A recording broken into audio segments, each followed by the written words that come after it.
হচ্ছে মান্নান মান্নান চাচা, দেখতে পাচ্ছ বরফের তুফান কিভাবে সুন্দরভাবে দেওয়াল ভিজেছে, প্লাস্টারের কাজ চলছে। আর রনি মামাকে দেখাইলাম না, নতুন বিয়ে করেছে তো।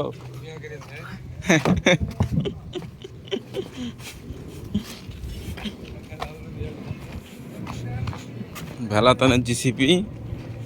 আর দেখাবো সামনে আমাদের সুইমিং পুল, সামনে উপর দিয়ে ফ্লাইট যাচ্ছে, যেটা হচ্ছে উড়ে চলে যাচ্ছে মধুরাই এয়ারপোর্ট থেকে। তো এই হচ্ছে আজকের সুইমিং পুল।